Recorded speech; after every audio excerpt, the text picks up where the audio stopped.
बिस्मिल्लाहिर्रहमानिर्रहीम। आप यूट्यूब देख रहे हैं और मैं मोहम्मद इमरान। बात करेंगे कुछ क्रिकेट के हवाले से और पाकिस्तान के ओपनर, मायानाज ओपनर, साबका ओपनर ऐसे भी कह सकते हैं, अहमद शहजाद साहब के इंटरव्यू के बारे में जो उन्होंने जियो टीवी पे सैयद यहिया हुसैनी को दिया ईद के दिन। ज़ाहिर बात है कहीं ना कहीं उनके साथ नाइंसाफ़ी हुई होगी, जो उन्होंने इतने गुस्से का इजहार किया। काफ़ी गुस्से में दिखाई दिया उस इंटरव्यू में वो, और काफ़ी खुल के बातें की भी सही और नहीं भी की।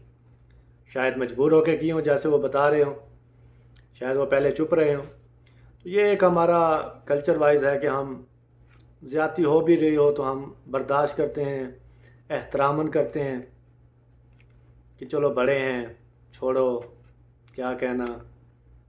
तो उनकी बातों से ऐसे लग रहा था जैसे उन्हें चुप कराया गया हो ज़बरदस्ती या मिन्नत समाजत करके, या उनको समझाया गया हो कि भाई परफॉर्म करो तो सारा कुछ ठीक हो जाएगा। 100 तरह की बातें हो सकती हैं और काफ़ी सारी चीज़ें ठीक भी होंगी, लेकिन उसके बावजूद कुछ चीज़ों पे इख्तलाफ भी किया जा सकता है।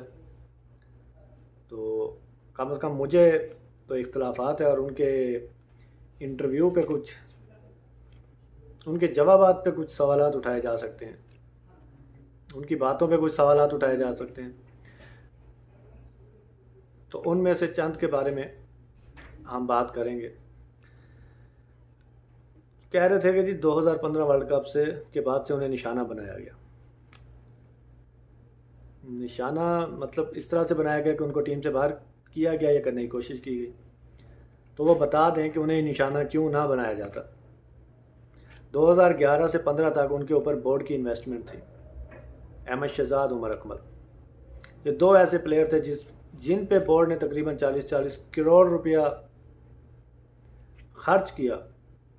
उनकी ट्रेनिंग, प्रैक्टिस, खुराक, मशीनरी, फैसिलिटीज़, सब कुछ उन्हें तैयार किया गया। 2015 वर्ल्ड कप के लिए तैयार किया गया। उस दौरान ऊंच नीच भी आई, लेकिन अहमद शहजाद की परफॉर्मेंस आउट क्लास रही। आउट क्लास मतलब पाकिस्तान की टीम के हवाले से कह रहा हूँ कि उस टाइम जो पाकिस्तान के प्लेयर थे उसमें सब की जो परफॉर्मेंस थी उसमें अहमद शहजाद की परफॉर्मेंस नो डाउट ज़बरदस्त थी। और वो वाहिद प्लेयर थे जिन्होंने तीनों फार्मेट में सेंचुरी स्कोर की पाकिस्तान के लिए, और तीनों फार्मेट खेल रहे थे, ज़बरदस्त खेल रहे थे, और वक्त की जो ज़रूरत थी, जो रिक्वायरमेंट थी, उसके हिसाब से खेल रहे थे। उमर अकमल अप डाउन हो रहे थे, उन्होंने ऐसी परफॉर्मेंसेस नहीं दी जो कि उनसे एक्सपेक्ट की जा रही थी। तो टीम से बाहर भी हुए, दोबारा भी आए। खैर 2015 वर्ल्ड कप में इन दोनों की जगह बन गई। 2015 वर्ल्ड कप से पहले एंडरसन का बॉल लगा था अहमद शहजाद को टेस्ट मैच में, न्यूजीलैंड के अगेंस्ट, दुबई में या शारजा में शायद। उसके बाद 1-2 मैच उन्होंने रेस्ट किया और उसके बाद वो टीम में आए। तो पता नहीं वो डरे हुए थे, डर के खेलते थे, कॉन्फिडेंस लेवल, कम से कम मुझे वो नहीं उनका कॉन्फिडेंस लेवल लगा जो उनका उस वाक़या से पहले था। उससे पहले उन्हें 2014 T20 वर्ल्ड कप भी खेला, 2014 एशिया कप भी खेला, ज़बरदस्त परफॉर्मेंस रही। 2013 चैम्पियन ट्रॉफ़ी वो भी खेली उन्होंने, उसमें परफॉर्मेंस इतनी ख़ास नहीं थी लेकिन मिली जुली परफॉर्मेंस थी। खैर 2015 वर्ल्ड कप, 4 साल बोर्ड ने आप पे इन्वेस्ट किया, पाकिस्तान की आवाम का पैसा आप पे इन्वेस्ट हुआ, पाकिस्तान की कौम की दुआएं थी आपके साथ, पाकिस्तान कौम एक्सपेक्ट कर रही थी, उम्मीदें थी आपसे।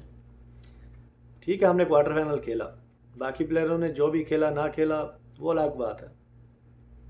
विराट कोहली भी तो है, 10-11 सालों में 70 100 किए उन्होंने, ठीक है, और आप टीम से बाहर हो जाते हैं। क्यों हो जाते हैं? वर्ल्ड कप में आपकी परफॉर्मेंस क्या थी? 150 का है शायद अहमद शहजाद साहब ने स्कोर की, सारे मैच खिलाए गए इन्हें। जब आप परफॉर्म नहीं करेंगे, उमर अकमल जब परफॉर्म नहीं करेंगे, तो ज़ाहिर बात है जब भी टीम हारेगी, कोच और दूसरे जो मैनेजमेंट होगी वो डालेगी टीम के ऊपर, प्लेयरों के ऊपर। और थोड़ा सा आपका एटीट्यूड का भी शायद प्रॉब्लम था, ठीक है। जैसे आपने कहा सोशल मीडिया नया नया था, आप यूज़ करते थे, लोग जो है उसके ऊपर अपने कमेंट देते थे या तनकीद करते थे, आवाम भी करती थी, मीडिया में भी होता था। लेकिन अब जब आप परफॉर्म करते हैं ना तो ये तनकीद कोई मायने नहीं रखती है, खुद ब खुद ख़त्म हो जाती है।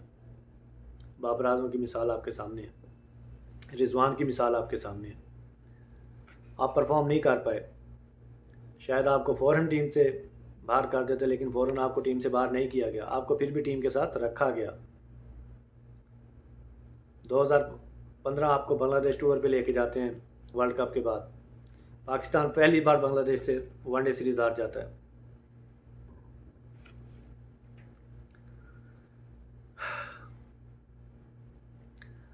जब आप परफॉर्म नहीं करेंगे, जब आप परफॉर्म करेंगे तो कोई दुनिया की ताकत आपको टीम में आने से रोक नहीं सकती, क्योंकि वो दुनिया के सामने आ जाएगी, बोर्ड पे रन्स लगे हुए होंगे।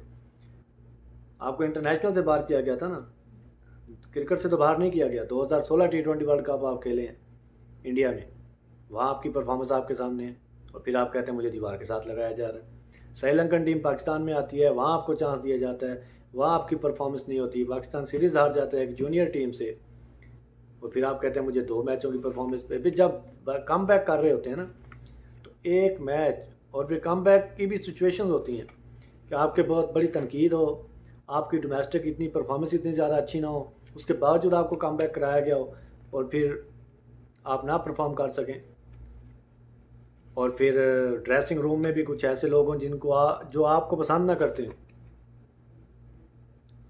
तो ये सारी चीज़ें माइंड में रख के चलना पड़ता है। लेकिन आप नहीं परफॉर्म कर पाए तो आप टीम से बाहर हुए। उसके बाद आप PSL में भी नहीं परफॉर्म कर पाए। PSL के कितने सीज़न हो चुके हैं, आप नहीं परफॉर्म कर पाए। पहले सीज़न में कुछ रन्स किए हैं, उसके बाद तो आप रन्स ही नहीं कर पाए किसी सीज़न में। और आप कहते हैं कि प्रेशर डाला गया कि मुझे PSL में ना लिया जाए। भैया अगर आपकी परफॉर्मेंस होती तो कौन किस पे प्रेशर डाल सकता है। आप नेशनल T20 कप खेल रहे हैं, आप नेशनल डोमेस्टिक कायद आज़म ट्रॉफ़ी खेल रहे हैं, ठीक है। अगर आप रन्स करेंगे तो क्यों नहीं टीम में आएंगे आप। तो मीडिया पे आके गुस्सा दिखाने से, वो गुस्सा आप ग्राउंड में दिखाएं, तहम्मुल के साथ खेलें, परफॉर्म करें। अभी आपकी उम्र बाकी है, अभी आपका कमबैक हो सकता है। फवाद आलम की मिसाल आपके सामने है, 10 साल तक वो टीम से बाहर रहा, लगातार परफॉर्म करता रहा। उसने तो कभी नहीं आके टीम पे कोई गिले शिकवे किए कि जी मैं इतना परफॉर्म कर रहा हूँ और मुझे खिलाया नहीं जा रहा। असद शफीक की मिसाल आपके सामने है, 80 से ज़्यादा टेस्ट खेला हुआ है और उसे टीम से बाहर कर दिया, उसने तो कभी नहीं आके शिकवा किया। और मौजूदा जो सेटअप है उसमें आप फिट ही नहीं होते तो आपको कैसे लेके आए। और एक आपकी परफॉर्मेंस भी नहीं है, या तो ना आप आउट क्लास परफॉर्मेंस दे दें और फिर आप कहें आप इस टाइम उस आउट क्लास परफॉर्मेंस दे रहे हैं, फिर आपका जो मौजूदा सेटअप में जो है फिट नहीं हो रहे आप। अब क्या करें, आप बाबर को बिठा दें, रिजवान को बिठा दें, फ़खर को बिठा दें, इमाम को बिठा दें, चारों परफॉर्म कर रहे हैं, आप ओपनर बैट्समैन हैं। तो जहाँ पे पाकिस्तान को रिक्वायर है अब वो गैप पूरा करने की कोशिश करें। आप आए निचले नंबर पे आए, मिडिल ऑर्डर में खेलें। वनडे में पाकिस्तान को मिडिल ऑर्डर में अच्छे बैट्समैन की ज़रूरत है, और आपकी तकनीक ठीक है, आप ज़बरदस्त खेलते हैं, बड़े शॉट खेल सकते हैं, तो आप नेशनल कप में आप कोचेस से और टीम से रिक्वेस्ट करके बोलें कि मैं नीचे नंबर पे खेलता हूँ, परफॉर्म करूँगा तो मुझे नंबर मिलेगा। टेस्ट क्रिकेट में पाकिस्तान के पास 5-6 पे मुस्तनद बैट्समैन नहीं है, कभी किसी को ट्राई कर रहे हैं, कभी किसी को ट्राई कर रहे हैं, कभी किसी को ट्राई कर रहे हैं। तो आप कायद आज़म ट्रॉफ़ी में भी नीचे खेलें, जाके नीचे के नंबर पे खेलें, परफॉर्म करें और टीम में आएँ। ऐसे टीवी पे बैठ के बातें करने से तो कुछ नहीं होगा। 2017 चैम्पियन ट्रॉफ़ी आप खेले, परफॉर्म नहीं कर पाए, फिर आपकी जगह फ़खर जमान को मौका दिया गया और वो हीरो बन गया। अगर वो 1-2 मैचों में वहाँ ना चलता तो वो शायद वो भी बाहर हो जाता और आप फिर इन हो जाते। तो जब आप बात करते हैं कि 2 मैचों पे, उसने भी 2 मैच खेले, दोनों में 50, तीसरे में नहीं हुई, चौथे में सेंचुरी, ठीक है ना। तो ये बातें भी ज़हन में रखें ना, सारा कुछ अपने दूसरों के ऊपर ना डालें। उसके बाद उन्होंने बात की जी, एक मिनट, हाँ, वो उनसे पूछा गया, सोर्स पूछा गया किसी बात के बारे में ना, तो सहाफ़ी से पूछ रहे थे कि आपका सोर्स, आपका भी सोर्स बताते हैं। भाई वो तो सहाफ़ी है, आप कौन सा सहाफ़ी है? अगर आप आज मीडिया पे आ ही गए हैं, बातें करने लगे गए हैं, तो फिर खुल के बात करें, बताएं सबको जो बात है। और यकदम आपको टीम से बाहर नहीं किया गया, आहिस्ता आहिस्ता आप टीम से बाहर हुए। 2015 की परफॉर्मेंस आपके सामने, 2016 T20 वर्ल्ड कप की परफॉर्मेंस आपके सामने, 2017 चैम्पियन ट्रॉफी की परफॉर्मेंस आपके सामने। तो फिर उसके बाद किस बिना पर आपको टीम में रखते भाई? 2017 आ गया था, 2 साल बाद वर्ल्ड कप था, आगे की तैयारी करनी थी। शान मसूद की मिसाल ले लें, टीम में रहे, परफॉर्म नहीं किया, बाहर हुए, परफॉर्म किया, प्रेशर आया, अभी वापस फिर से टीम में सिलेक्ट हो गए हैं और श्रीलंका के दौरे पे गए हैं टीम के साथ। इंग्लैंड में जाके खेले हैं, इंग्लैंड के लिए उन्होंने कितने रन्स किए हैं काउंटी साइड के लिए, T20 को उन्होंने कैप्टन बना दिया। तो ये मेहनत करने से आता है, लगन से आता है। अब आप कहें कि मेरा ही डिवाइन राइट हो गया, अगर मैं हूँ तो जब तक मैं हूँ बस मुझे ही खिलाया जाए, तो इस तरह चीज़ें नहीं होती, परफॉर्म करना पड़ता है। दीवार के साथ लगाने की आपने कोई मिसाल नहीं दी, आपने कहा तो है कि मुझे दीवार के साथ लगाया जा रहा है कोई, लेकिन आप कोई मुस्तनद उसकी वजह बयान नहीं कर सके।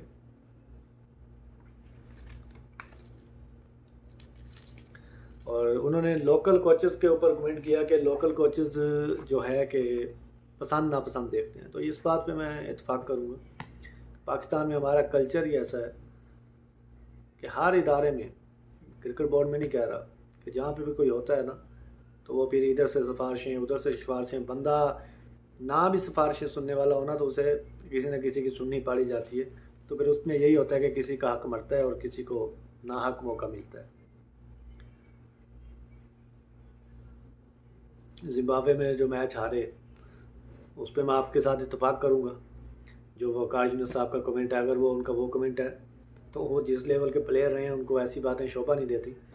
और PCB का भी अल्लाह ही हाफ़िज़ है कि पता नहीं किस चक्कर में उन्होंने 3 बार उसे कोच बनाया, और अल्लाह करे कि अभी दोबारा ऐसा कुछ हमें देखने को ना मिले। और वकार यूनुस साहब को खुद ही को तौबा कर लेनी चाहिए। तो वो कमेंट्री करके पैसे कमाते हैं, तो उनको कमेंट्री करनी चाहिए और पैसे कमाने चाहिए। कोचिंग अगर पाकिस्तान के अलावा भी कहीं उनके कोचिंग की ऑफ़र होती है, तो मेरा उनको मशवरा है कि वो ना ही एक्सेप्ट करें, तो उसके लिए बेहतर है। तो इस वीडियो में अब तक के लिए इतना ही, इंशाल्लाह फिर मुलाकात होगी अगले व्लॉग में। अल्लाह हाफ़िज़।